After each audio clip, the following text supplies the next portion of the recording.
I want to welcome you all to the July 27th Selectmen's meeting. This meeting is geared towards the second homeowners, but also all residents who have any concerns or questions. I'd like to limit 3 minutes per person unless things are quiet, and we can extend that.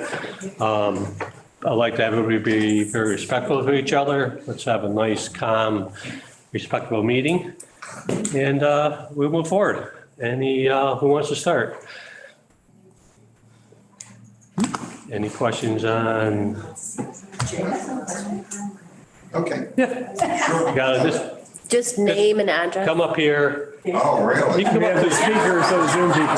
You can sit there. You can sit in the chair. That's right. Just your name and the address. Okay, Jay Dubner, 11 Lakeview Drive. DUB. I know. Okay. Okay, well, first, I just want to thank you for including part-time residents in the community meeting, that we're not being viewed as a second group, but part of the Stockbridge community, which I think is very important. What do you mean by that? It's sort of like there are the full-time residents and the part-time residents, and it seems like they're two different groups. That's how always it's been viewed, and I think now we're moving towards, we're just the Stockbridge community. Doesn't matter if you're here 365 days or 36 days. All right. Okay, that's great. And I have a comment that leads into a question for you. I'm grateful that the RTA is really just not a major discussion, but of course, I know there's the concern about the elderly and those who are having trouble paying the taxes, which leads me into a question, which seems to me like a no-brainer for the solution for that, is why doesn't Stockbridge have a cannabis dispensary? The towns around us all have it. They are bringing in a ton of money. And if we were able to have a cannabis dispensary, we'd be reaping in tax dollars, which will help those who are in need of assistance. It's a simple solution. I think it's a win-win situation. We have a, do you want me to, or you? I believe our zoning is pretty much. No, we have a zoning. cannabis bylaw. We have some. Where it's allowed in like 3 little places. So, you know, it's often, one of the strange things about Stockbridge is often, people would rather use the land for something else, even if it's something that you would perceive as high profit. So I also think that when Connecticut and New York finally get around, they've all passed recreational cannabis. And as somebody that is, you know, slightly involved in the budget for the town, boy, I wouldn't want to see $5 to $10 million a year evaporate in our revenues, because town people who do budgets kind of think that that's going to last forever, and it's not. As soon as the Connecticut folks and New York folks stop coming across the border to buy their pot in beautiful Berkshire County, those towns are going to see significant impacts on their budget. But you're still going to see people coming as tourists, walking through the town of Stockbridge, and they say, oh, good, I can get a joint here. We're going to make it a little Amsterdam. We just had, nobody came. We don't have one, not because we borrow it. We don't have one because the folks who are in that business have not elected to, you know. Has there been outreach? Obviously, when you look at Lennox, I mean, they're like 100 feet apart. Obviously, I have somebody. an answer to that question, Oh, Jay, good. which is that there's a woman named Bobby Paley. Where's Bob? Is Bob Jones here? Yeah, there. Yeah. Bob knows Bobby because she lives in Lee, and she's kind of a venture capitalist, and she started the Cannabis Business Association of Berkshire County or something. And she had actually invited me to their meetings. Every month she invites me. I went once. So I've actually met most of the entrepreneurs in the cannabis space in the county, and I think they're great. But, you know, these are businesses that require tremendous investments. You know, like there's one over on Barker Road in Pittsfield, and they've got ex-special forces people and 12-foot chain link fences with razor wire, and they've got really big guns because there's a lot of cash because they can't get federal bank accounts. So, you know, so it's actually one of those things where it's not like mom and dad stores kind of selling the pot. It's people who have significant access to capital and those folks just haven't elected to do it But, here. when you look at Lennox and you look at Ray Barrington, they're not having those problems. They're just reaping in their money. Yeah. If you don't already have a cannabis store, what are your plans financially for helping people who need some help? I don't think it's related to cannabis. I think that,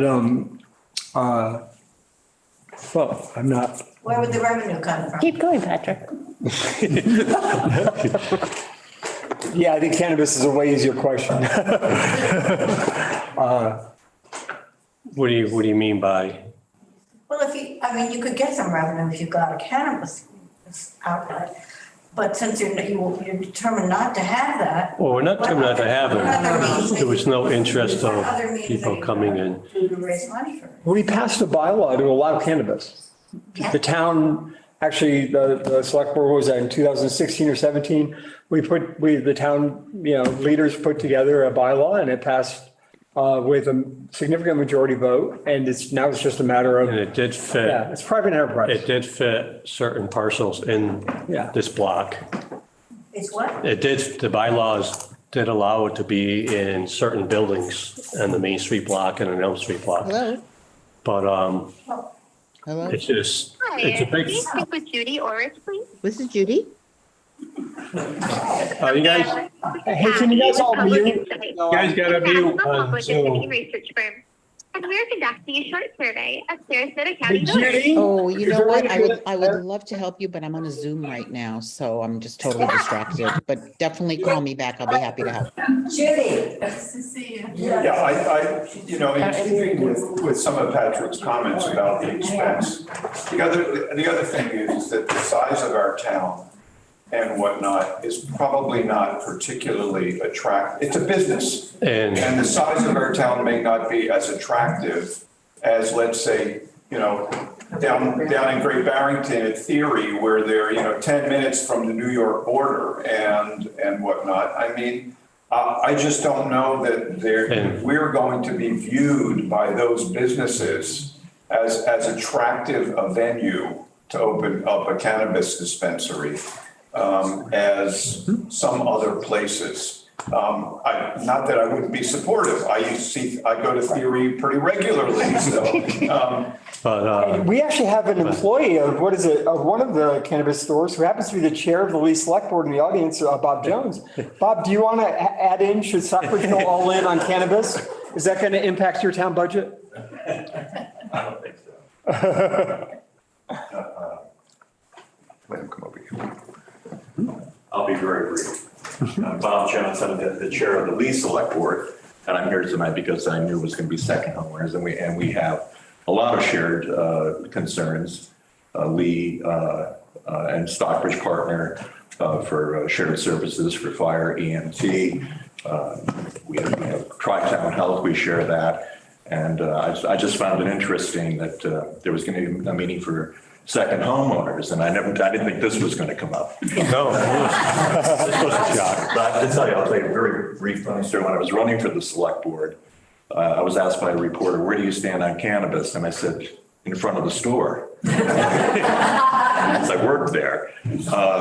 But yeah, we have allowed two cannabis stores in Lee. Both of those spots are taken. Only one is open at this point, and I work for that one. And Patrick is absolutely right that the market is changing with, actually New York is up and running. They don't have it quite right yet, and the same goes for Connecticut. And so the market's going to change. But I was living in Stockbridge actually when that bylaw was formed and passed. And my personal opinion is that the concern with the bylaw is the square footage for what that's allowed for a store might impact people who are interested in actually opening. That and parking. And the parking, Okay. exactly. So those are concerns locally for Stockbridge, and I say that as a former Stockbridge resident, so, thank you. Yeah, the biggest downfall for us is the parking. All these places that have major parking lots and parking attendants and, it's assigned parking spots when you call in. So it's not as simple as let's just open up pot storage, on Elm Street. But we should circle back to the question about helping seniors or people Yes. in need. And I know that if anyone does need help, that Erica, she's willing to work with anyone. No one has ever gone into foreclosure. No one has lost their home in Stockbridge. So there are ways to get help. And so I don't think it's as dire as, We auctioned a home off my first year. People have lost their homes, actually. Yeah, we actually had a auction of the one, I remember that? It was the one over by Did they the ask bridge for from help? Glendale. Oh, What? yeah, but that was. did they ask for help? That was a tear down beyond repair. Yeah. That was a whole different situation. Look, I don't think, But we do, if somebody comes in that's needing help, this town goes out of the way to help them out, deferring the taxes, making payment plans. We do everything possible, that's right. Possible is a key word. right, to prevent that from happening. Let's be clear. These laws are mandated by the state and federal government often. We don't create, like, when it comes to what taxes, we don't have much flexibility on what we can do. But, the fact of the matter is that, that we have 7 properties right now in the process of tax title, which is where we foreclose on properties. It's just, if somebody doesn't pay their bill, we absolutely try to do a payment plan, but somebody who can't afford their taxes this year, then they have a payment plan and next year's taxes are going to be due at the same time. Let's not think that, like, a payment plan is necessarily the silver bullet that is going to help somebody who needs help. I just feel like we need to have, it's a little more complicated, and I don't believe we have the kind of, nobody wants to foreclose, obviously. But, the whole system falls apart if people don't feel they need to pay their taxes. People have to pay their taxes. Yeah. Okay, yep. Yeah, come on. We gotta make you come up. And we got some Real deterrent. Yeah, we're gonna take care of Zoom people in a few minutes, okay? Hi, I'm Sandy Barron, and I live Hi, on Sandy. Grove Road in Beechwood. And I actually have a couple questions, but I'll start with just two. Louder, Sandy. Louder? Sorry. One is, and this may be so obvious that I'm going to be embarrassed, but is there a list of the specific committees and other options that might be available to part-time residents to participate on? I know that there's certain ones that are elected, but it would be, I would be glad to put out on our Google list all of the options and the ones where you particularly perhaps need volunteers to be part of a particular commission or committee. And like I said, if I've missed it, it's easy online, forgive me. On the town website at stockbridgema.gov, there is a boards and committees list. Right. And it is fairly comprehensive in terms of all the appointees. I have a list of every appointee in town hall. And I just want to point out to everyone, though, there's been some discussion lately about what a great idea it is for everybody to be able to be on boards and committees. It is a great idea, which is why we've been doing it. Bruce Auerbach right here is a second homeowner. And I was so excited when he put his name in for the Affordable Housing Trust, as I was when Jan Ackerman, who was the equivalent of the CFO of Yale University, she sits on our Affordable Housing Trust Fund. Bruce is kind of a not so impressive. He was only the president of a hospital. So I think that, of course, it's hard to recruit people. And the more help we can get, we absolutely want, because obviously with appointed committees, we've got people from Lee. Bob Jones, once again, he's on the Fountain Committee and he lives in Lee. So, we just appointed Kathy Plakin, who lives in Lee, to Conservation Commission. Barbara Cooperman, I believe, is the second homeowner. She's on the Cultural Council.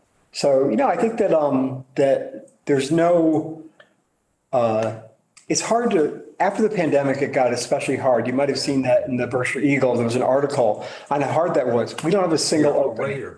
Start video, you don't want video. No, I don't. I know you don't. Okay. Do not want Do you video. have- do you have another question you said, or? Yeah, I There you mean, go. I guess I want to do a slight follow-up, which is, are you suggesting then that what the part-time residents should do who might be interested in contributing to the, commonweal, go to the website and look at the committees and commissions Well, anytime there's an opening, we advertise it on the website? on the website and in our meetings.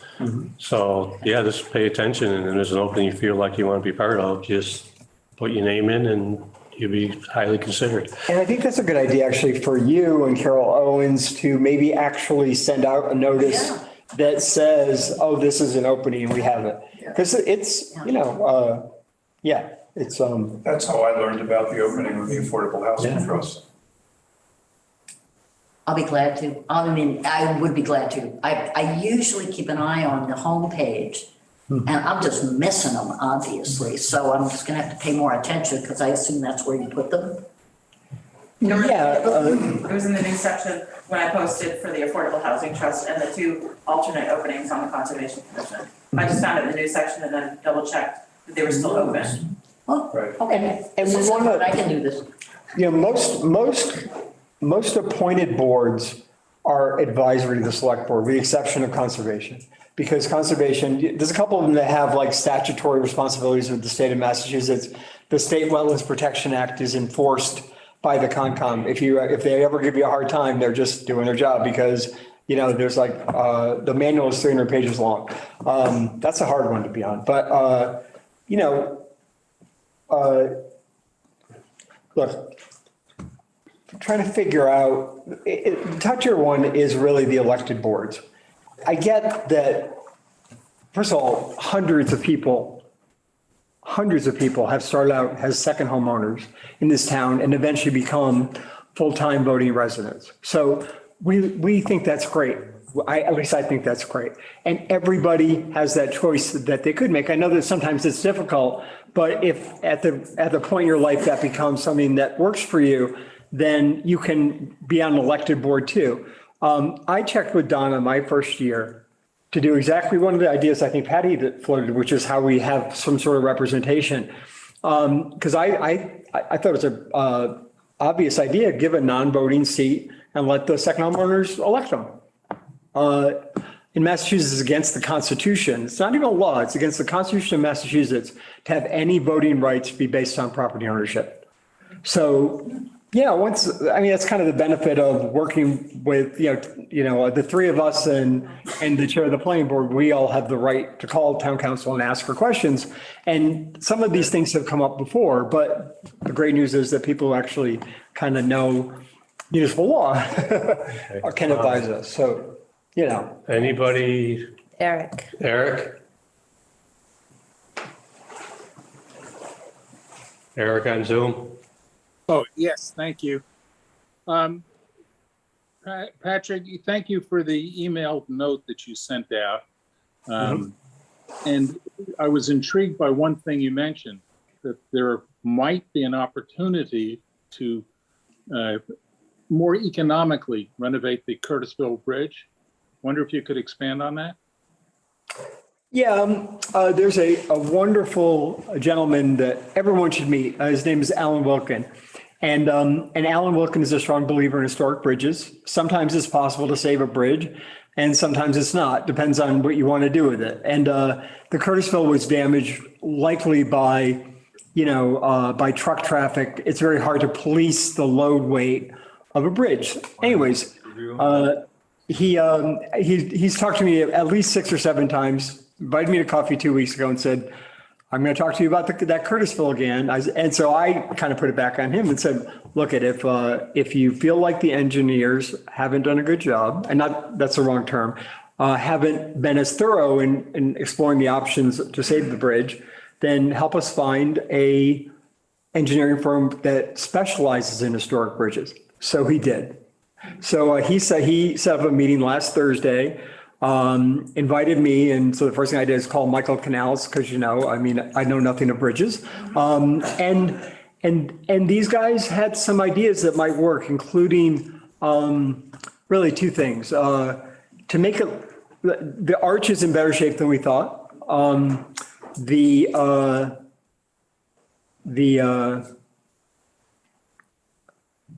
It's likely that if we wanted to make it a traffic bridge, the law is we would have to put modern guardrails in. So for aesthetic reasons, if we leave it as a pedestrian bridge, though, they suggested that we could do a concrete span, it's called, that goes like 50 feet and basically is anchored beyond the bridge. So there's no weight on the bridge.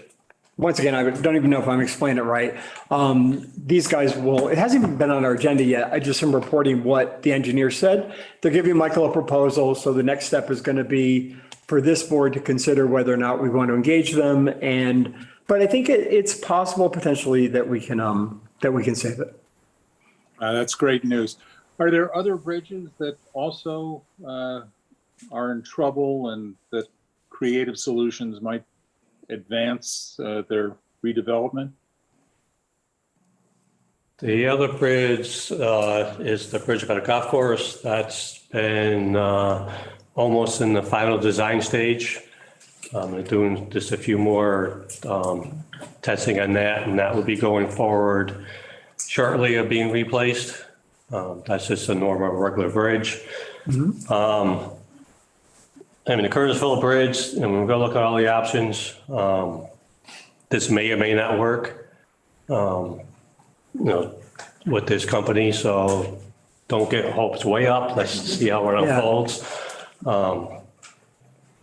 And I believe that those are, the second bridge at Averick is either out to bid or already been bidded, so that will be started.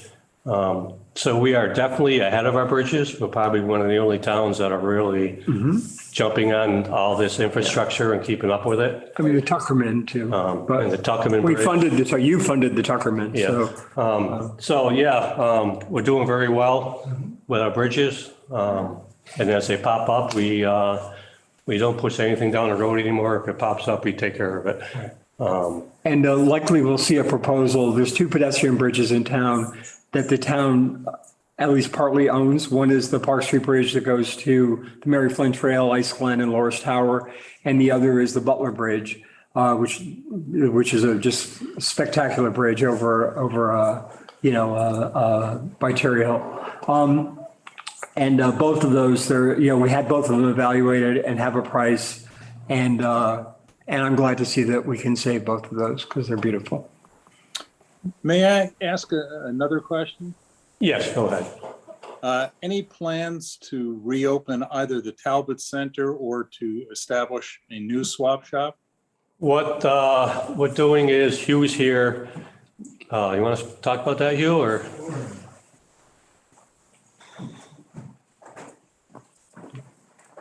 You're doing a great job on it. I looked at the other day. Stockbridge Highway. Yeah, we're working together. We're making a lot of improvements down the dump. I'm sure you see, we got more things coming. We are putting a swap shop in there and Shed. Shed. So you can drop things off. People can take, help keeps it out of recycling and goes to a good home. We have a clothing drop now where the town benefits from that. We get points and grant money, and the same with the swap shop. That'll also help benefit the community as well. So yes, it is under the way. It's that is underway. So yes. It's at the transfer station and it's underneath, right by the compactor, but it's still being built. It's not done yet. Thank you. Yeah, real quick, I just wanted to touch base on people's questions about joining committees. You don't have to be on a committee to be involved. I'm very vocal about this. If you go on our town website, on our calendar, meetings are scheduled and a lot of great ideas sit in the closet collecting dust because they're not heard. So if you're passionate about something, go on and be heard.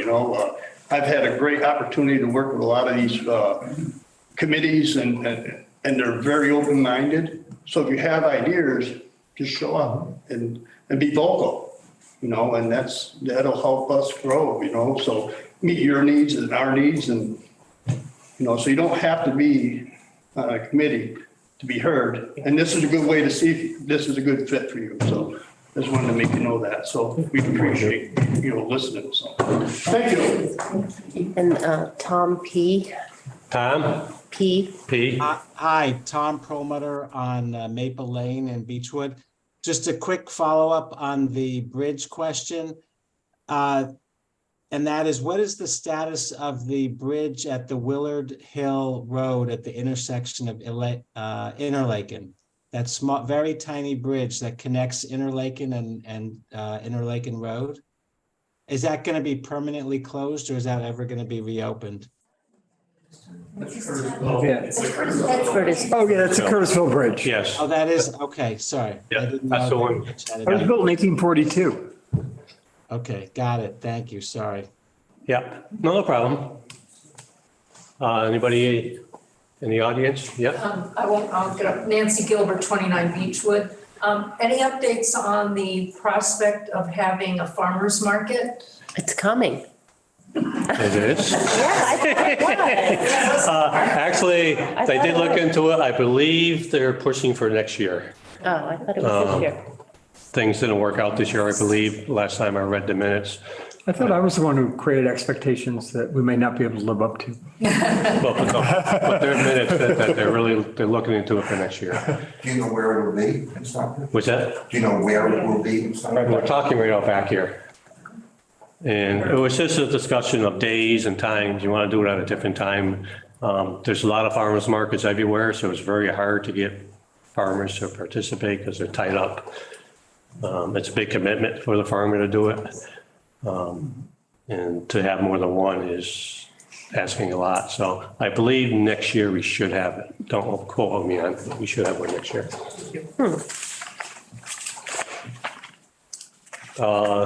Anybody else on Zoom? Lucy? I can't read. Lucy. Hi. Lucy? Yeah, Lucy Malatesta, 3 Massasoit in Mackinac Heights. I want to echo the Curtisville Bridge. I don't think we need to have vehicular traffic on it, but I think it would make such a huge difference to the community to have pedestrian and perhaps bicycle traffic go through. I think it would be lovely to be able to circumnavigate the lake again. I would love to see that. And also, I just want to say the transfer station, I never knew that going to take my garbage whenever I do would be such a pleasant experience. I think all the improvements have been great. The attitude of the staff there are wonderful. I just want to give a shout out. It's like going into Cheers, it's just, it's a nice experience. Hugh and the highway department were very hard to get that looking really nice. They got that side piece where the bird sanctuary is really cleaned up. And I don't know when was the last time you've been there, but they got the trees planted, the topsoil's down, the flagpole's up. And we're I believe the only town in probably all of Massachusetts that open 7 days a week. And to have just a $50 sticker is unheard of. So. Real meet and greet place. What's that? It's a real meet and greet place. It is, and it used to be more so when we go to the post office to check the PO box. And that's how we take care of our town residents. It's just. It's not 7 days a week during the winter. After the October goes, Sunday closes, but I don't think there's a town open more than 3 or 4 days. So we're very fortunate, and we do take what we can to take care of our residents, all our residents. Very grateful. Thank you. You're welcome. Looks like Robert. Robert? Or yeah. Lucy, is that? No, Lucy, you have. Is it me on the Zoom? ROCHECA. Yes. Yeah, go ahead. Can you hear me? My name is Shelley. It's a work computer. It's a password. Shelley, what's your last name? My last name is Camhi, CAMHI. I am a part-time resident. I live at 10 Mackinac Heights. And may I say, I want to also read what Lucy said about the going to the dump or the transfer station, I should say. It's a delightful experience. Boy, from pot to the dump, we're doing really good. We love going We to could have it. a hot shop down there, right? Yeah, it's fantastic. Can we build a floor on top of the water and sewer building? Yeah. I live in Southbury, Connecticut. I wish my selectmen were as open and responsive as you all are. Oh, thank you. I'm calling because last year we had the highway department up in Mackinac Heights and they cleared out the brush that was along our roads using a grinder. But I was wondering, are there other highway department benefits that we should be getting, like pothole remediation? The entrance to Mackinac Heights, both of the roads, several of the roads are just a shambles, and they have been since the pandemic started. So is there any way we can get them some attention up there? Hang on. When did the town take over that road? A long time ago. What? Every road there except for Housatonic is a public road. I know it is, but was it always that way? Oh, I'm too young. It was way back. Yeah. We have to go back in the archives. Yes, the guys were up there today, matter of fact, repairing some aprons leading into Indian Hill and stuff. It is on the paving list. There you go. We're being very cautious with our paving list and the way we're spending our money. We want to get the biggest bang for our buck. So we're looking at other avenues to bring in revenue to do more with what we have. We put up some new one-way signs. We're trying to get our roadside mowing program going. So, we are working. We're trying not to get anybody, but, we got a young staff. We're getting going. So to come to this meeting and see everybody laughing, getting along, this is great. And our highway door is always open. The phone's always there. Give us a heads up, some criticism, some thoughts, some ideas. It's always welcome. Before we go on, I have a question for the Mackinac Heights folks. Yeah. All right, so there's dirt roads, there's airport mix, and there's actual paved roads. Does anybody have opinions on? We own the paved roads. What? We only own the paved roads. No, there's dirt roads with potholes, and we own. No, she must be talking about the middle road, which is paved, which is Mackinac Heights Road. Right, but Paved road. that's paved. I don't know, Shelley, what? Yeah. I'm talking about the aprons that go up off of up to Indian, off of Mackinac, off of yeah. And I'm also talking, all the roads, there's many huge divots and uneven up there. And it is kind of an airport mix. It is a private road. I think that they are private roads, but the apron to get in is really bad. Have you checked it yet today? No, I have not. Okay, they went up there and put about 1.5 tons of. What is an apron? Just because if I don't know, I figured many people here may know. I thought that all the roads within the, once you get off essentially the main road, once you come into a community, that's a private road, isn't it? We actually own the whole loop. We don't own the dirt roads off. No. How did that happen? Way back. It was. In all seriousness, I think it's an interesting question. Unfortunately, there's a state law that says that for us to take over a road, it has to be brought up to the code, which is 50 feet wide and all this like, whatever, I won't use the word. But the reality of that is that it's very hard if it's a private road to deploy the resources. The town is required for public safety to keep roads clear. So what happens if at Mackinac Heights, there's 2 full-time residents who are here in January and most of the seasonal homeowners aren't?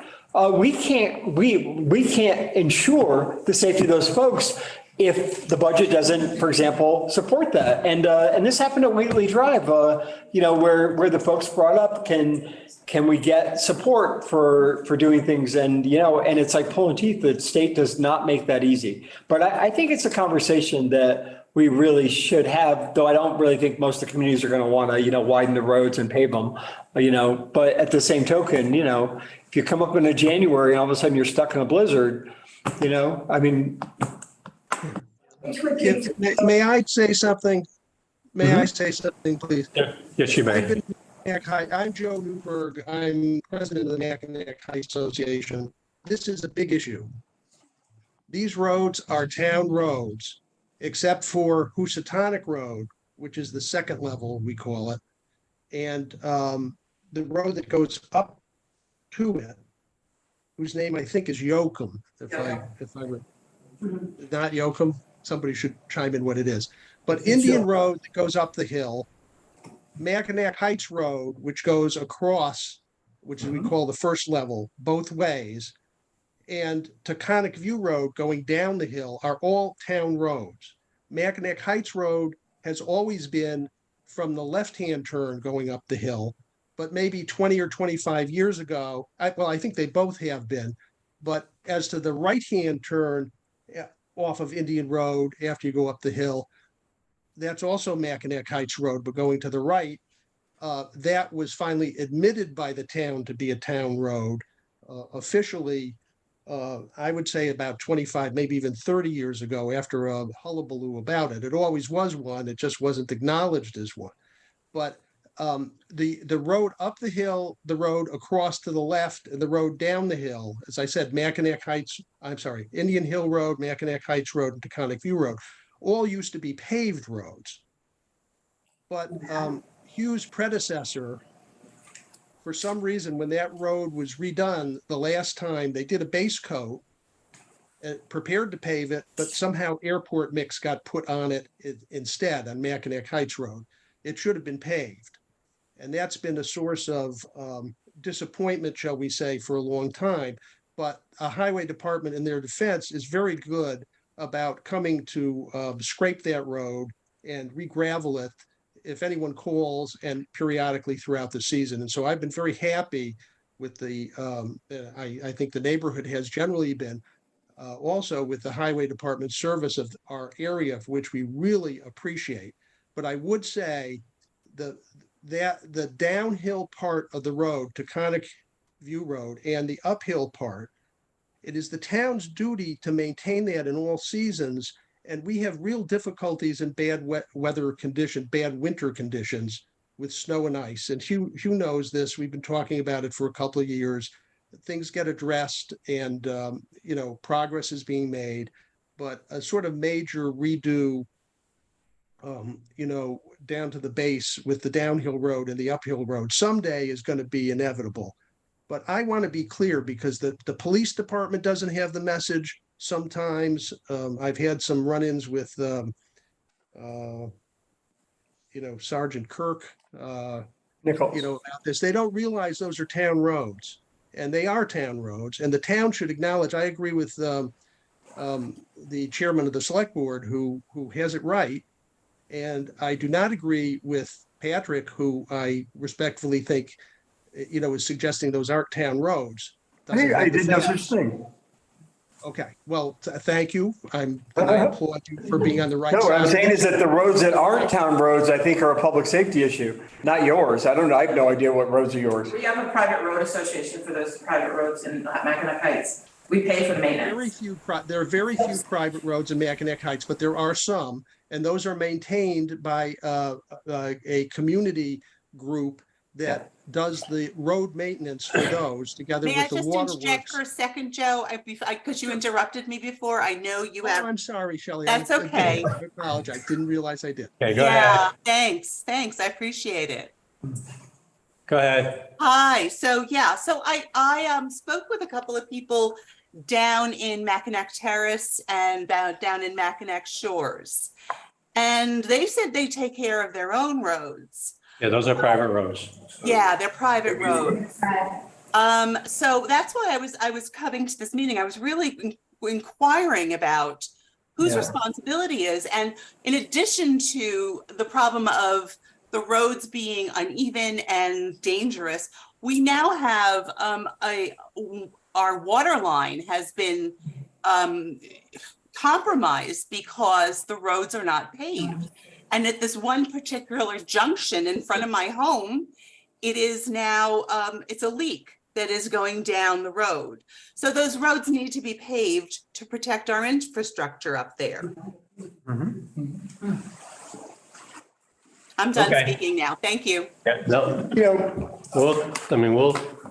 Yeah, I mean, I know I've talked to Mr. Newberg before. I'm not afraid to meet with residents up there and talk about some concerns and some ideas. You know, we can definitely get together and look at it, but the approach and departure of that area is on the paving list. So we are planning on doing some more work up there. And again, let me stress this to all of you. 413-298-5506. That's the highway number. Don't let things get to the point where you're frustrated. Give us a call, give us an opportunity to meet you there. Excuses sound best to those who make them, but we're finally up to full staff. We got guys who are out really working, and, you know, we should be able to, you know. And that's what I wanted to bring up. The last about 2 years, the highway department's been, staffing's been up and down, and we've That's what been I've been really told. understaffed. Yeah. We finally got a full staff. We got a really good crew now. So I think over the next months, you're going to see a great improvement throughout the town and hopefully up your way. Thank you so much. So I just let really us appreciate your time. catch up on the backlog that we kind of fell behind on for being shorthanded. And I just wanted to just follow up on Joe's comment. I live adjacent to Wheatley Drive, which is a private road. And the town guys are so awesome because literally it snows and we got an entire team of people that get deployed and the roads are cleared very quickly. And with a private road, you have a contract with someone who's going to do the plowing, and on a busy storm, on a big storm, there's a lot of competition for those resources. Sometimes it may be a day or two before those roads are cleared on a bad storm. And in fact, in 2019, I had a health issue, and one of my neighbors, Judy Wilkinson, was walking dinner up. So it wasn't that nice, you know, because I was sick, and she fell and broke her wrist. And it wasn't that day, the day of the storm. It was like, yeah, the road was icy and it was a couple of days later. And I'm just saying that the question of private, I'm not sure there's anything we can do about it because of state law, but, you know, the question of private roads is one that, you know, let's face it, if the road was built in 1750, it's a public road, all right? If it was built in 1850, it's probably a public road. If it was built in 1950, like a lot of the communities, you know, including one I live in around Wheatley, chances are pretty good it's not a public road. Yes, I just wanted to chime in on the private roads and private association maintained roads before we went away from this. The subject came up about, you know, maybe one or two residents in certain areas that normally didn't have seasonal occupancy in the wintertime and off season that now do. One of the challenges that we've run into in fire, EMS, and even police response has been that in the past with a lot of the private associations, they weren't high on the priority list to be maintained. So now that there are full-time residents, we're having issues getting to some of these residents for emergency calls in the wintertime because the associations and the contractors they're using haven't really updated the usage during the winter and off months. So one of the suggestions that I had for anybody that's involved in an association in the private sector and private roads is to notify the town in an email of who your private contractors are going to be for the year. So that way in the off season, should we have a police, fire, or EMS call in that area and we have a problem with the roads, we know who to call. Because what happens is we go to the dispatch center scrambles to find a number for the association. Now 20, 30 minutes has gone by before we call somebody. And then we find out, oh, they weren't the low bidder this year, it's somebody else, but who is it? So if the town services know ahead of time who are maintaining these, then when you have a major storm event, a hurricane in October, a winter storm in January, we can get contact with people to make sure we can get things taken care of. Because we're going to be the people on the ground that find the road conditions unpassable. And if anyone doesn't know, this is Vinny Garofoli. I'm sorry. Our fire chief. I have a question for you. Yes. Let's say it's fine if it's 20 to 30 minutes, you got to make a call and 2 hours later, some plow rack comes out. What if someone's having a legit crisis, like having a stroke or a heart attack? Do we have a way on a private road, if it's not being maintained, to make sure an emergency vehicle can get down there, even if it's not the town's responsibility? So thank you for asking that question. It was something that I missed. So the way things work in terms of delivery of emergency services, we have things in place with every town agency involved. So even if we have a private sewer problem, a private water problem, a private road related problem, say we have trees that are down and we don't have enough manpower and saws to get through to get to somebody, we can reach out to other town services. So although you and the highway department do not plow these roads normally, in an emergency situation where it's of dire need and effort, they will, for our services, lead us in and out. So they will lay sand, they will lay salt, they will plow a road, they will use a loader to move a tree to get to a medical call on the other side of it. It's not something that's going to be normally done, and it's not something that's planned, and you can rely on them to do it for the association, but in an emergency, all town agencies band until the emergency is complete. But you feel like the procedures are in place though, because obviously we don't want to learn how to do that, the first time we have, No, we've already used this. Hughes Highway Department, if we've ever radioed in. It's been used forever. What's that? It's been used forever. Yeah, it's been used honestly, it's been around for decades. Mm-hmm. It's one of those things that was unspoken before, it just happened. And now we're back to working together, everybody's doing the same thing. A lot of times the highway department will monitor the dispatch frequency, and if they hear a call and they know the person with that route just went by and knows that road is plowed in with a 3-foot snowbank, they turn around and open it. So oftentimes it's done without even speaking. Right. Thank you. Thank you. Yes, Patty.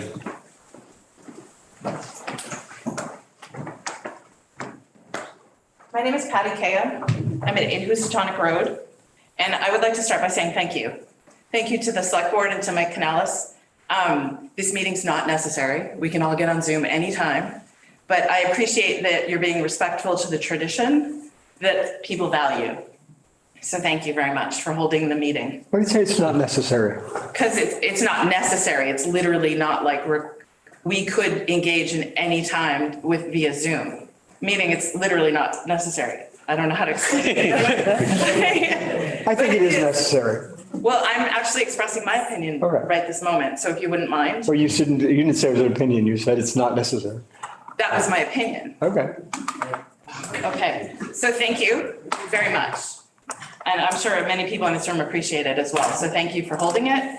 Thank you for taking the time, department heads and people who are participating. And I want to say thanks to the highway department. So I think the beach upgrades are phenomenal. I think they're thoughtful. They're aesthetically pleasing. I think they're useful. And I think the care that you guys put into the replacement of the kayak racks is just stunning. I think the beach upgrades were done with a respect for the environment. That we know the storms are getting bigger and more voracious and we have to accommodate the water flow. The picnic tables, the Adirondack chairs, it's just like, it's the jewel of the town and now we're respecting it in the way that it really should be. And I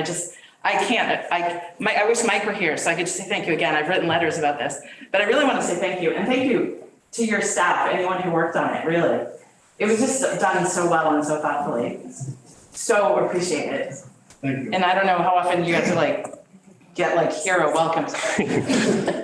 But the second thing I wanted to address is I have ongoing concerns about the accessory dwelling unit bylaw language that keeps coming up. Patrick, and I'm sorry this is you because Chuck and Jamie have both supported not having owner occupancy requirements, which would exclude all the people in this room and on Zoom from participating in this housing mechanism. You were quoted in a podcast last week and you said, my position regarding ADUs is that it has to be tied to owner occupancy because the goal of the bylaw is to address the skewed market. And you said, I will bring a zoning proposal to town meeting, and if it doesn't include owner occupancy requirement, I will bring my zoning proposal to town meeting. Sure, let the voters decide. Well, that's great, except for the people who would be excluded from the right on their property would be the people who specifically can't vote. Nobody is excluded from voting. Everybody with multiple homes has the right to choose the domicile, and hundreds of people have done it before. And I am sorry, the fact is that is your choice, and it's the law of the land, and we don't control who can vote. And I honestly and sincerely encourage you to become full-time residents here. It's awesome town. It's a great place to live. But you know, the problem with this argument, Patty, is that, you know, and a couple of people on the Zoom call questioned the legitimacy of the election. You know, they were like, well, you know what, only 41 people showed up, 41% showed up, and half the town can't vote, and only 72% voted for Patrick. There has to be decision-making process, and it has to flow out of the voters, because that's how America works. There's literally no other way to make decisions. It is absolute chaos, and there's no way to manage without the voters deciding things. And New England traditions for 350 years are that you have a town meeting that does all appropriations, and then you have a select board that basically is the executive of the town. This isn't a new thing, guys. All right. So I have one more thing. Well, I'd like to go back to ADUs. No, let me. Okay. Okay, so the ADU was sidelined. Right, no, I appreciate So it. before it comes up again, I want to sit down with the planning board. And I don't know if the whole board should, and go over this line by line and just go through the whole bylaw. So I understand it better, everybody understands it better, come up with a good compromise. Anything that goes ahead onto a vote has to be approved by the select board to go onto a town. No, it doesn't. 10 Well, votes, it seems- power 10. So A power 10, but without the backing of the select board and the finance committee, it doesn't go very far. I want to, if we come up with an ADU bylaw to present to the town, I want to go through it thoroughly before it gets presented. Yeah, the last one was, can I, And that's right. my opinion on it. Good, That's but- what, no, the last time, Ask you a quick question. I'd rather respond to this first, and then I'll go to your question. Okay. All right. The 1991, if you have an accessory unit that was built before 1991, you can put in an ADU bylaw. That bylaw has been on the books for 30 years or something. I don't know. All right. For 30 years, nobody addressed these things. There's a lot of issues in this town that didn't get addressed for a long time. I'm not the only one to address them. This whole board works hard, but the market doesn't need help. In South County right now, 60% of the houses are being bought with cash. All right. The market doesn't need help. All right. What we're having is, you know, the top two paid employees in town, Daryl, the police chief, and Michael Canales, the town administrator, cannot afford to live in this town. All right. The only path to getting them to be able to afford to live here is literally, because we can't make prices less, is you give them a way to rent. You give them a way to rent half of the property out, and all of a sudden, if it's owner occupied, you can bring down the cost of ownership from around $200,000 in terms of income for a $700,000 mortgage down to about $70,000. All right. Bylaws have goals. The goal of this bylaw is to help people be able to live in the community. It isn't punitive, guys. It undermines. I'm not finished, accessory dwelling. and I'm on this board, Patty. All right. Look, we're going to either figure out a way that this is a community for all of us, or we're going to let the market continue to do what it's doing all around. There's an article on the percentage of second homes and the affordability of homes in one of the national, federal databases. Places like the Cape, it's all the dark green color, and nobody can find employees for town governments and restaurants and plumbers and electricians, the people who actually do the work to support all the things we need. We're already starting to see that here. All right. So I think we should have policies that help ensure that folks who have supported the kind of mix of people that makes this community work, that we can maintain it. And those policies have nothing to do with malice or any other kind of weird, some of the stuff I read where it's sort of like, there's a joke in town hall. They think you're the devil. I mean, I've heard it 10 times since I was reelected. Honest to God, guys, I'm not trying to be the devil. I am just trying to have a well-rounded community where everybody can afford to live here. And I'm not interested in having a community that's 90%, 80%. It's been 50, 60% second homeowners for decades. This is a good mix. I just want to keep it the same. So I'd like to say the last point that I was going to say about the accessory dwelling units. This isn't about you being punitive, Patrick. You're undermining what the purpose of an accessory dwelling unit is. No. It's a housing mechanism to increase the diversity of housing in a community. It's not to rig the market. All right. And I'm not finished. And by eliminating half of the town's residents from being able to build them, you will get a lower yield on increasing the diversity of housing. And they're also used to increase housing without increasing density, which is something that people in this community would value. So you're undermining the housing goal. This isn't about you being malice toward the part-time residents. It's using the housing mechanism for the wrong purpose, is my point. Okay, so let's address that. There's two ways properties are valued. One is what the market will bear. So if the neighbor's house sold for 400,000, then maybe your house will sell for 425 next year. All right. My house has doubled in value in 8 years. Because, it's a hot market. That's good. Everybody that benefits. Second homeowners, primary homeowners, whatever. The other way that houses are valued is the cash flow from the revenue stream of what goes into them. All right. We have communities in town. The people who buy Airbnbs, they don't buy the $3 million, $4 million lakefront properties. They buy the $400,000 or $500,000 houses that, as our very old population turns over, would be available to the generations to come in the future. They buy them and they renovate them, but our season is short. So right now, the reason why more Stockbridge hasn't gone to Airbnbs is that the numbers only barely work. All right. If Michael Canales told me he could enforce a restriction on short-term rentals, I would be for it in a second. We have like one guy that does this in town, Michael, and guess what? He has other responsibilities. If somebody can show me a plan to enforce a law such as, put in an ADU, but you can't use it for this purpose. Because what we don't have the ability to do is to ensure that there aren't two units that are for rent. Tanglewood rents on a month-to-month basis. Those are not considered short-term rentals. And they pay $10,000 to $15,000 a month. And when you're talking about $1,200 for a apartment rental for somebody who's a teacher's aide or whatever, there is no way that individual homeowners are going to forego the $30,000 or $40,000 they get over the summer for $1,200 a month on a full-time rental. It's just the economics don't work for this. That's my opinion anyway.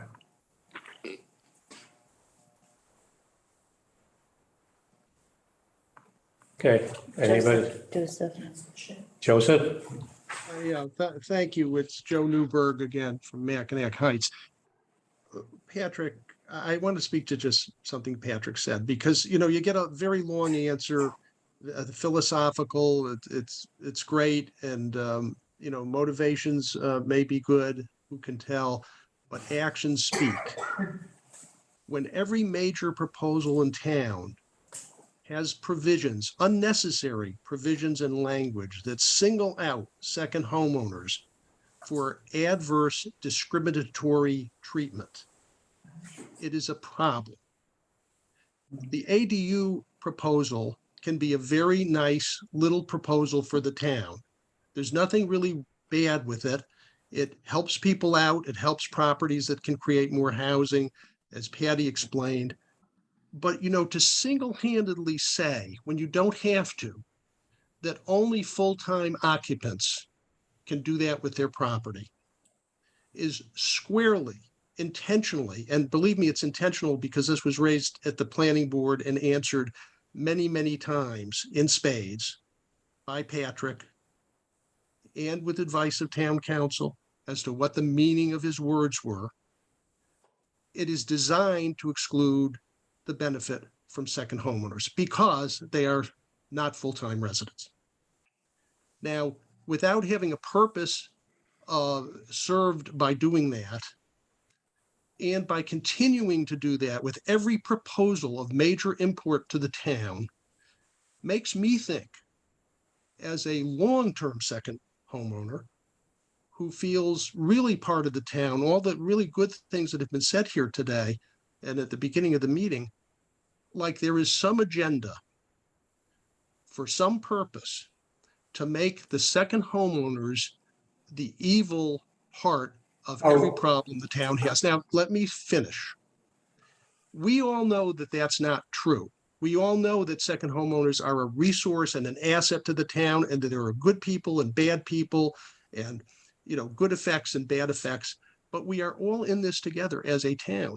The second homeowner portion of the town is a very vital part of Stockbridge, but it's not different than the other homeowners in Stockbridge. We're all vital. Second homeowners, you know, contribute a lot of economics to the town that wouldn't be there otherwise. A lot of enjoyment and a lot of participation, we hope, will be stirred up by all of this. But please, I beg you, and Patrick, I beg you particularly, do not look for solutions that require you to, you know, I'm going to use a word, you're going to not like it, but demonize second homeowners or say that they are contributing to some difficulty that the town, look for solutions that incorporate, enable everybody to participate and improve the town. That's all I have to say. But thank you, Paul, that's for everything great. you listened. You know, Joe, if you talk to Berkshire Community Action Council, that is the people who do the fuel and heating assistance, the number one way you become homeless in Berkshire County, because there's no rental housing, is you fall behind on your mortgage and you lose your house. That is the reality. That's not for me. What does that have to do with the point that I made? Look for solutions. Nobody's demonizing you, Joe. What I'm telling you is that there's housing crisis in the county and we're trying to deal with it. And everywhere else in the whole country, Patrick. Yeah, exactly. And throughout the state, I'll get you 50, randomly pick 50 towns where there's an ADU bylaw in the state of Massachusetts, including the Cape, by the way. And let's have an experiment and see how many of them have an owner occupancy requirement. They are designed to improve affordability for the folks who need to live in the community. It's the purpose of the bylaw. And you in a private email, a number of folks, not many, but a number of them have been sending emails to my colleagues excluding me. And one, Joe, I think referred to me as a spin doctor. When you spin proposals to try to help the town as demonizing and discriminating, we got multi-generational families here. In fact, one of them a representative is in the audience today, who are literally selling properties they've had for 100 years because the next generation can't afford to pay their taxes. All right. You think I'm the devil? Okay. I just don't know what to say to this. I don't think you're the devil. I don't think you're the devil. I just think that this is a very, very potent, high quality communication situation that you engage in. You're very good and very effective at it. And I just think that it has harmful consequences. It's dividing us on issues that we could all really be very happily, positive and together about. Okay. I'm going to just make a point. Okay, thank you. ADUs is a very small part of keeping people in town. Other towns have done it. First year they had 10 or 12 people do it. After that, 1, 2 a year, if that. There's no guarantee an ADU is going to run out to a local person. Chuck, the issue is that the house on Church Street gets bought then for someone who's going to put an ADU in, and the issue isn't the current people. It has to do with the long-term quantity of housing stock to keep the mix the way it is. I think Josh had a question. Okay, Josh.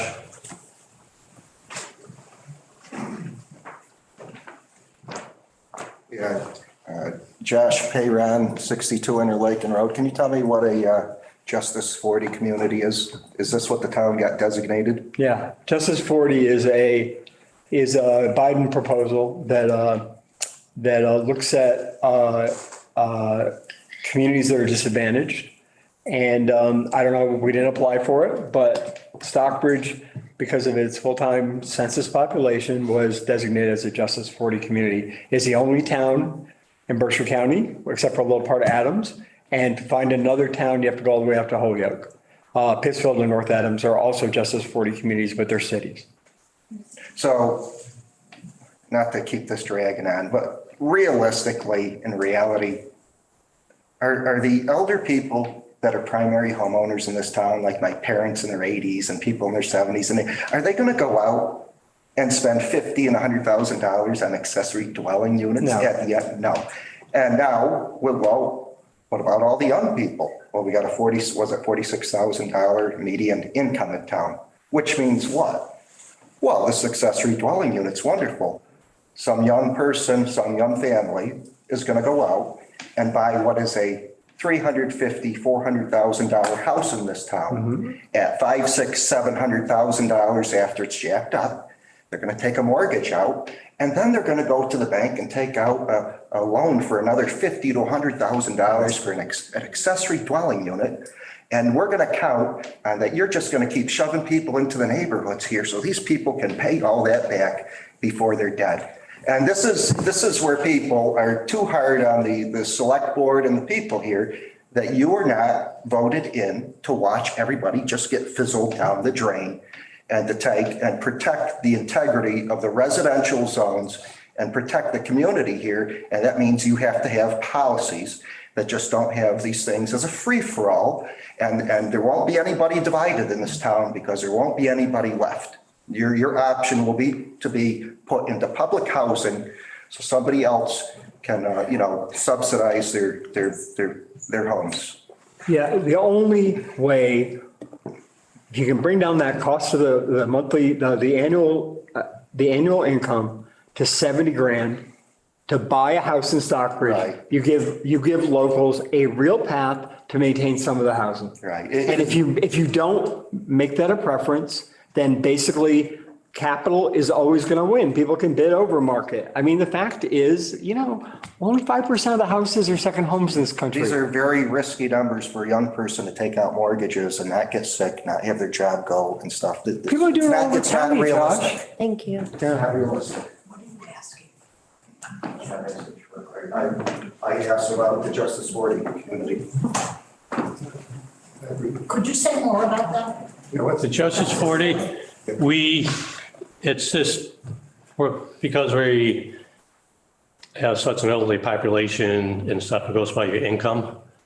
We just barely made it under the wire to make it. And it goes for how many years? I don't remember. It's quite a few years you have this. What do we get? It's just. You get the ability to apply. Grants. You get some grants and stuff to help you with stuff. No, we don't get any grants. What we get is the ability to, federal grants are basically, there's money that's apportioned for things like solar or whatever. So we could get we get pre-approved to participate in programs that are part of the silo that it was really around elderly and energy was a silo that we qualified in, but it's all income based. So yes,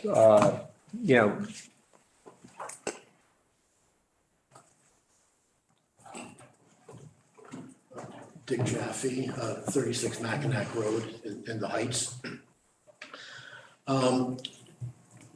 We started out the evening in the weeds. It was a much lighter conversation. Can we go back there?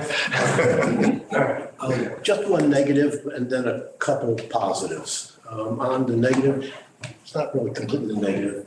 The improvements at the beach are phenomenal. I mean, aesthetically, it looks great. But there's such a problem with the landmines all over the place that the geese have left. Yeah. Nature. We need a fence like White Pines has, I'm not sure that a fence would necessarily work, because I've seen fences in other communities where, the geese just fly over it. The two artificial dogs that are there, obviously. I know, White You Pines has a can't- perfect fence. There's been no poop there all year. I mean, is anyone from White Pines here? You can't prevent wildlife. Yeah, you can. That's as long as there's a 6-inch so that the non-geese can get through, the little turtles laying their eggs or whatever. There's a 6-inch rule. But, maybe if we could import someone from one of the armed forces to remove the landmines. Actually, Michael and I today talked about, we're reinstituting one of the ways that we can make taxes more affordable besides the RTE is through the community work op. And people can earn up to $1,500 a year in Massachusetts by basically volunteering and getting paid for it in the town. And so we're thinking of opening that up to some folks who might want to rake the beach in the summer.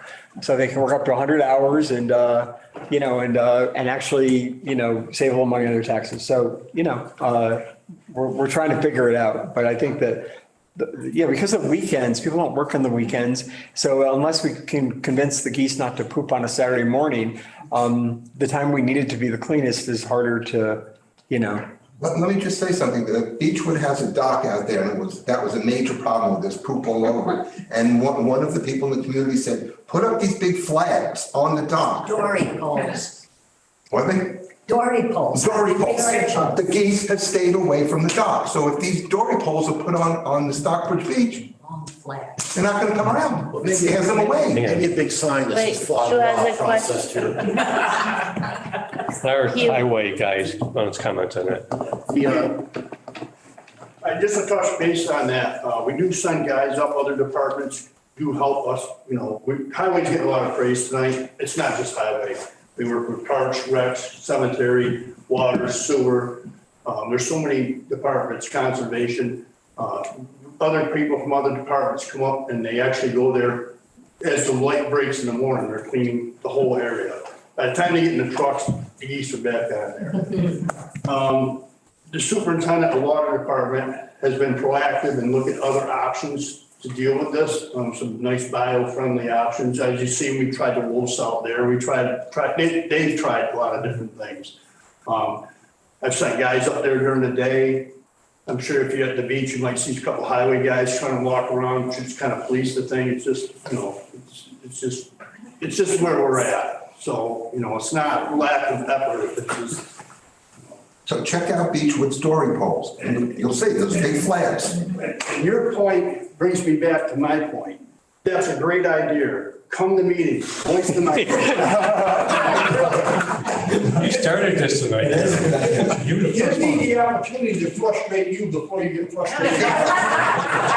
Get proactive, come to meetings, voice, chime in on the Zoom. I mean, be heard. I mean, this is great. These are ideas that are positive. So, thank you. Crew did a nice job today at Indian Road. Oh, the apron and stuff? Yeah, we're out there. We're getting the sticky notes off the desk, so. The main thing I want to talk about though is the affordable housing issue. I mean, that really has become the biggest elephant in the town. A couple of years ago, you came and spoke to the Mackinac Heights Association. And on the few times that I've had, a relationship with you, I've always found you to be approachable, and I thank you for that. Without dwelling on it, I just wanted to pass over quickly on something that my friend Joe Newberg said. And unfortunately, and I don't accuse you of deliberately doing this, because I don't think that's your intent from what I've seen of you. When different proposals are put out that impose different obligations, different restrictions, different privileges on permanent versus second homeowners, it has gotten to the point, unfortunately, where it does tear us apart. It does give us the impression that we're being treated as second-class citizens, because we are. Intentional, certainly it isn't. But nevertheless, it does create a difference in how the two different groups, are perceived and treated. And that's one of the reasons why, on the one hand, I'd have to say that I personally applaud every single goal that I've heard you, announce, over the past, several years. But I disagree with virtually every single path you've taken to get there. And let's talk about, the goal of creating, affordable housing. I think that there are other ways of doing it that in the long range will be far more effective. And let me offer a couple suggestions. And most of them are routed in zoning. There you go. There's a lot of large acreage, throughout the community. If a zoning ordinance was passed, for example, that would specifically target cluster housing, zero lot line housing, garden apartments, something, along those lines, it could encourage the construction of housing that would be more affordable. And it would accomplish that in a number of ways. Number one, by increasing zones where that would be allowed. You're going to be increasing the density of the property, which some people understandably will be against. Biggest enemies today are not the NIMBYs, it's the caves. Citizens against virtually everything. But there are a whole bunch of laws that would work together with some better zoning categories. For example, internal revenue codes, which allow favorable tax treatment as Lee's taken advantage of, over there, on the old mill building. And how does that all work? Someone owns a large estate with several hundred acres, and they want to sell it for multi-millions of dollars. There aren't that many people out there that can afford to spend multi-millions of dollars or would choose to spend it, here in our particular, corner of paradise. On the other hand, if that land was zoned for, I'm going to throw out a number, several hundred units, then that land cost becomes attractive to a whole swath, of developers. And when coupled with IRS favorable treatment, possibly some type of a tax covenant, with the town, it opens up an entirely new avenue. In terms of the Leave It to Beaver vibe that has been historically, so prominent in Stockbridge, and all loved. I mean, just look at some of the paintings hanging behind you, and to be reminded of that. That vibe does not have to disappear with the type of projects I'm talking about. Garden apartments, properly landscaped, properly sited on a property. Zero lot line cluster homes can be absolutely beautiful. And depending upon the size of the property, some of them aren't even necessarily, seen from the street. Tiny homes throughout the country. There are a number of communities that have established tiny home communities.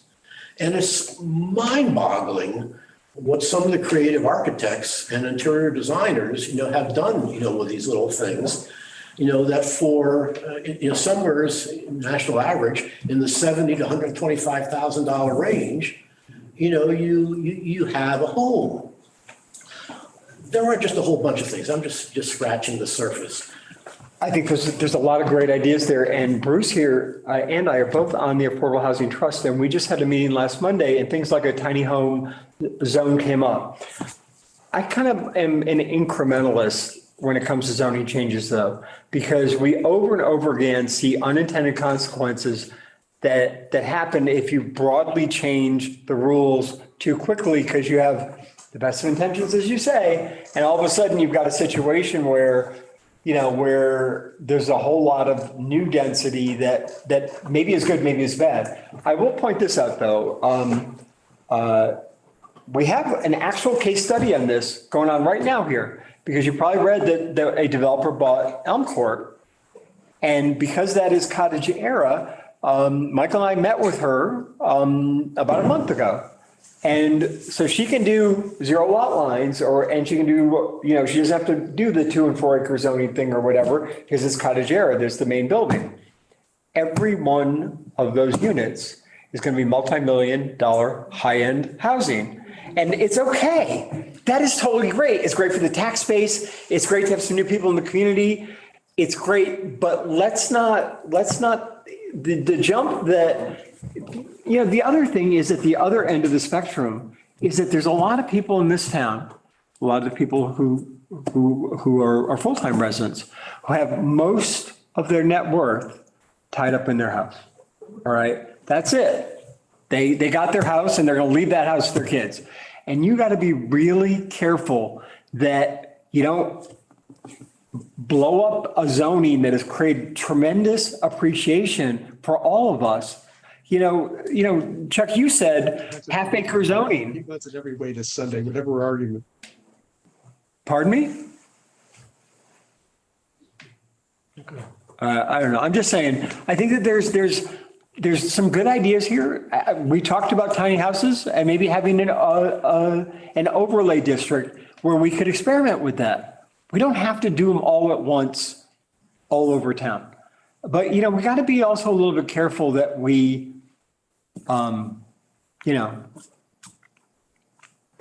Yeah, well, our zoning was created back when it got changed, when building was booming back in the days.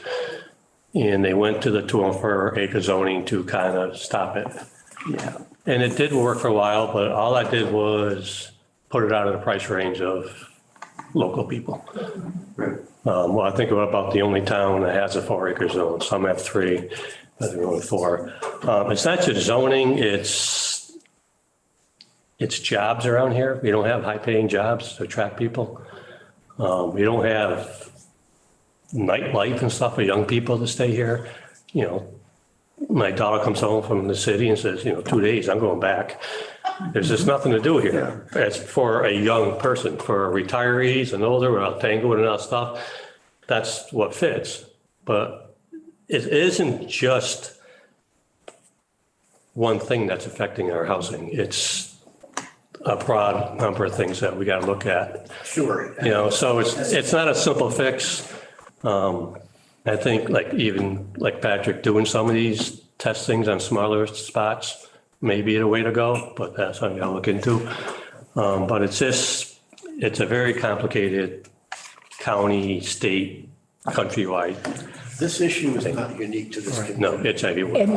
Obviously, besides all the other problems, that have been danced around this evening, we have right now a problem with very high interest rates. All types of material, shortages, labor shortages. Just everything in the world right now is working against it. But on the other hand, the problem of affordability is not something that's going to go away.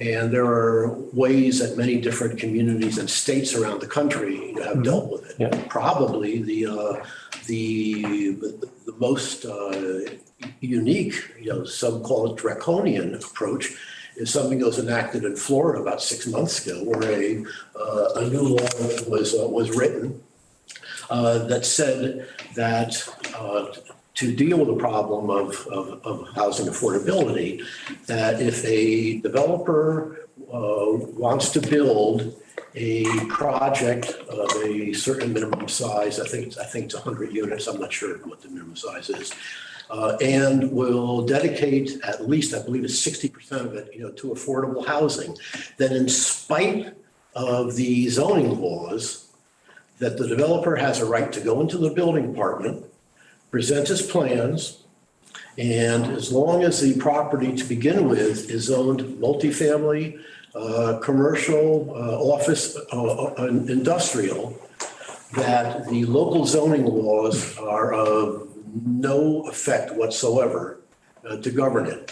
that the person can go in there regardless of what the neighbors say, regardless of what the community, says, regardless of what the zoning laws are, that you have an absolute right, to build that affordable housing.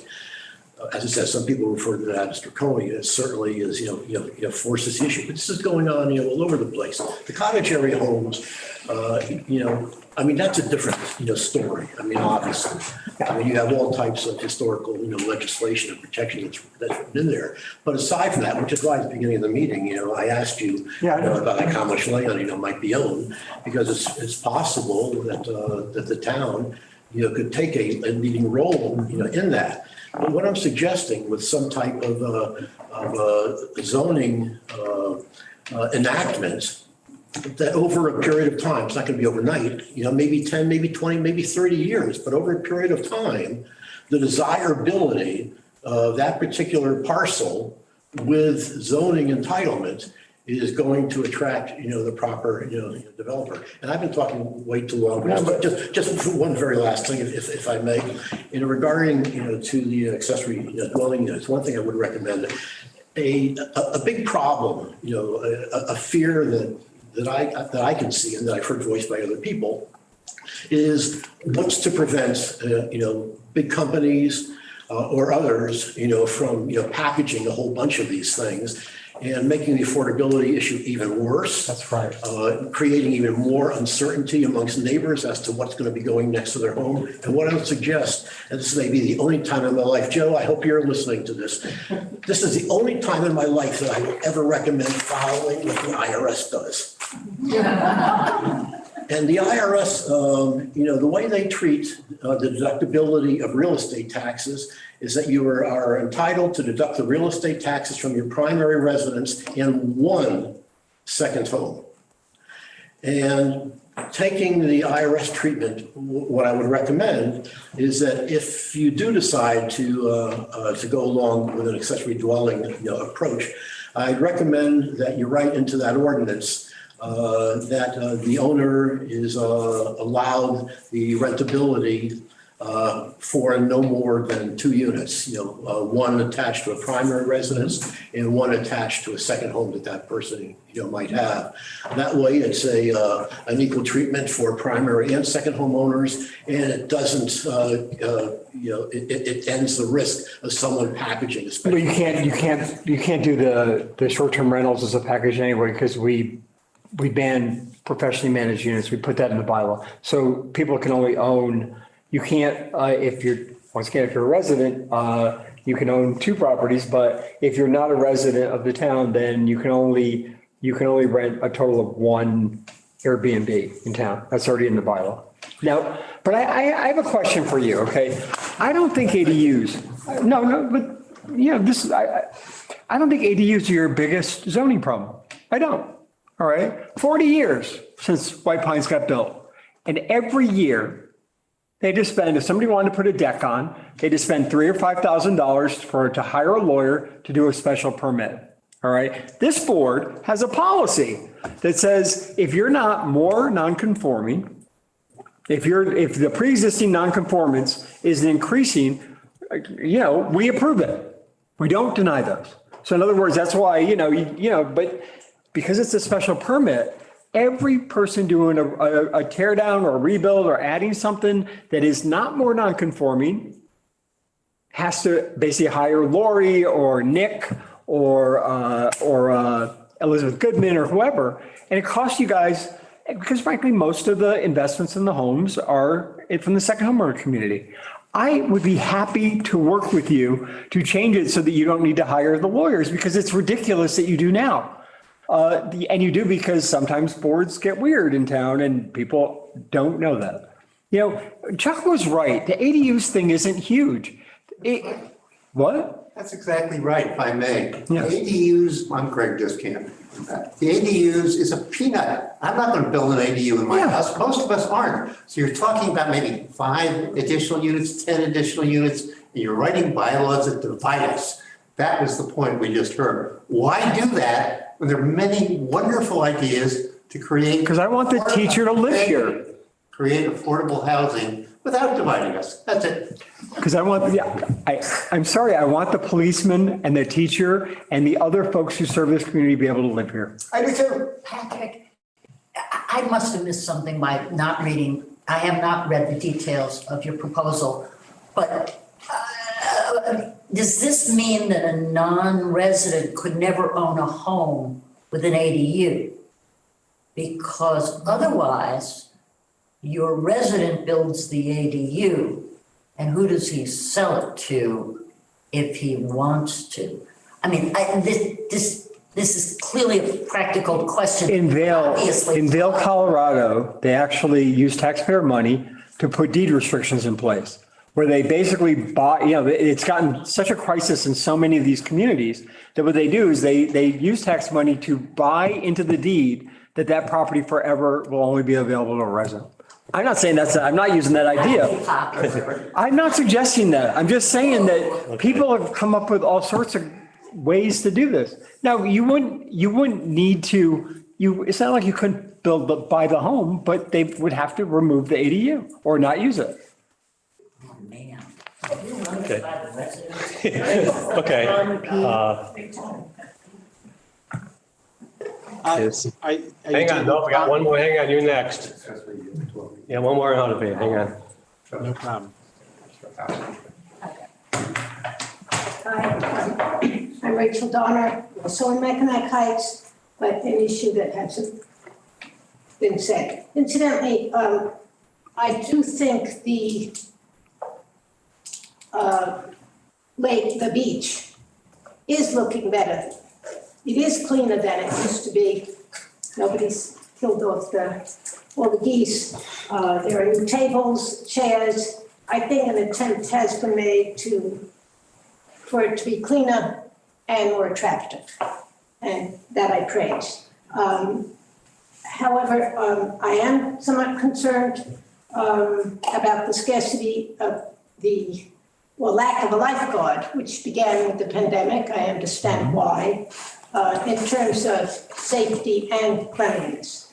However, my major query is in terms of the new system of allotting space, racks to kayaks, canoes, boards, otherwise.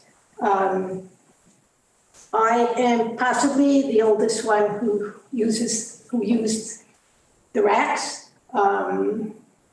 And I feel that something is lacking in the new raffle system. Your name got put in and you guys are out of luck. Next year, who knows if I'll be here next year.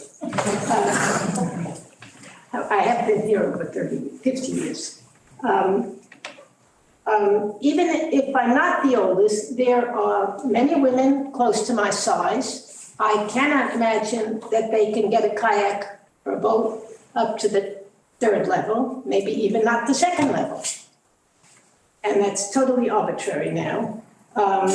I also feel there might be some men who have some physical issue and they can't use it either.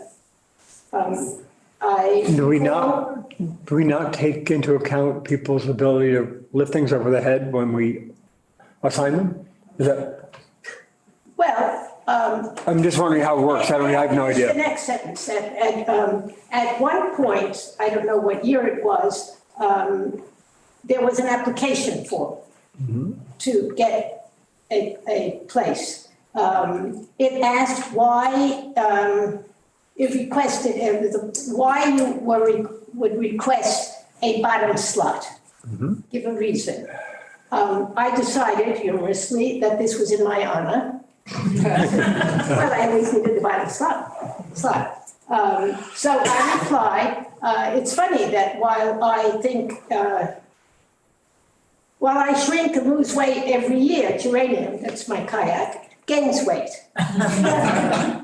My hope is in the future, the arrangement for a water parking space, so to speak, will consider limitations of those of us who do seek to be out on the lake. We're eager to do that, but we're just wiped off from it And so is it now an online form to apply, or do you send an email in? What happened to the application? What did it get replaced by?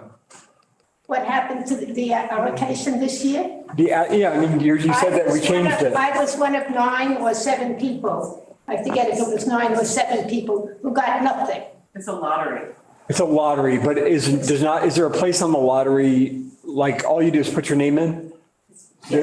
You can't designate that you need a special placement? No. All right, so There was a that seems time like an easy one to fix. And I am We'll look into it. suggesting that maybe somebody look into that. Look into it. And consider it. I mean, you don't have to. Go ahead, you. I cannot pick up a kayak. I'm pretty good for my size, but I can't pick up a kayak. So even if I got a top one, no, thank you. Right. Okay, you? And, Real quick, I don't think anybody is here from Parks and Recs. I'm not on their board, so I can't speak directly for Parks and Recs, but I do attend all their meetings. These are some of the questions to approach Parks and Recs with. And unfortunately, we don't hear these at the meetings. You know, there's nobody there. There's another phase happening to the beach. I'm hearing great ideas, but let's talk about them before the phase starts. You know, let's talk to Parks and Recs. Let's get some of these ideas in motion. You know, that's, I think, would be a good place to start. the people who were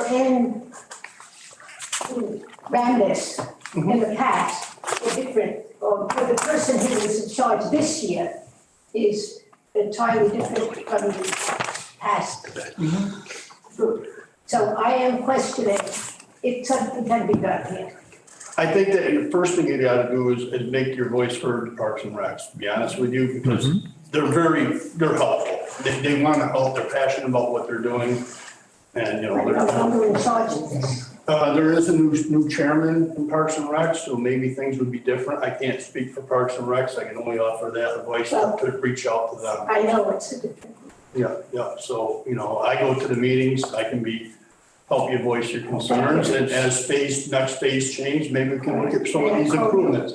Speak to you? Sure, yeah, I'm always open. Okay, thank you. Thank you. I just thought that was an issue. And we had Maybe other people. Tom? Yes, this is Tom. Hang on one sec. For the record, this was in the Eagle 5 years ago, the end of this month. That you? Yes. How much did it weigh then? You can see my kayak is larger than Tom P. He's in Tom the P. corner. Yes, this is Tom Perlmutter. I had to step away for a few minutes, so I apologize if this topic was covered, but it gets back to the affordable housing issue.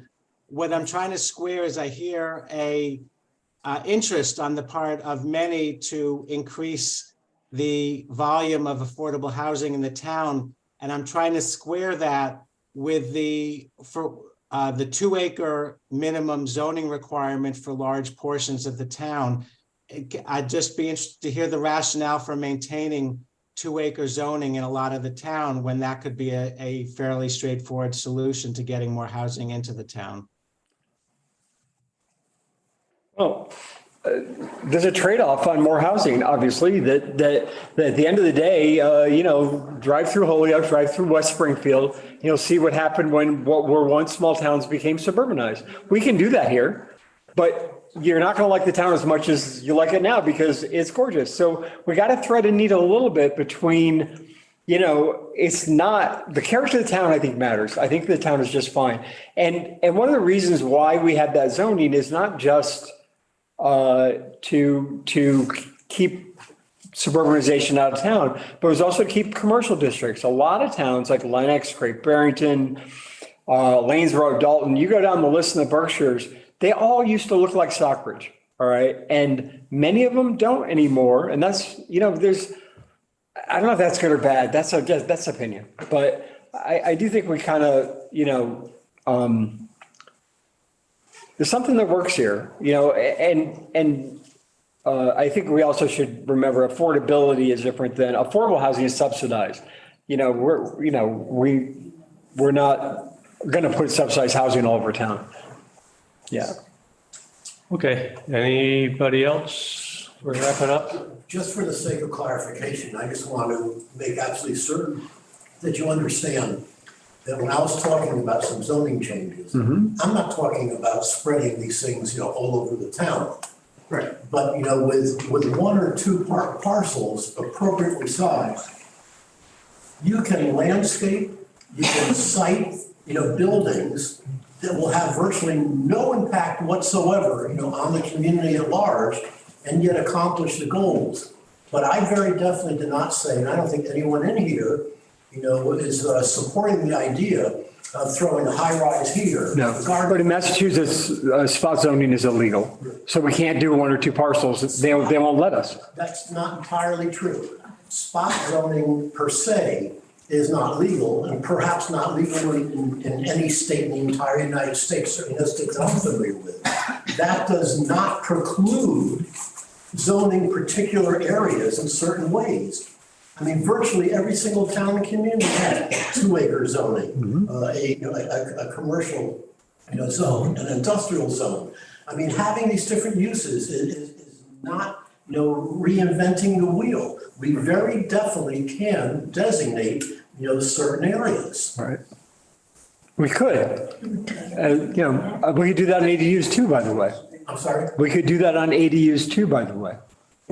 ADUs, as every single person in this room has said, is in and of itself not the answer.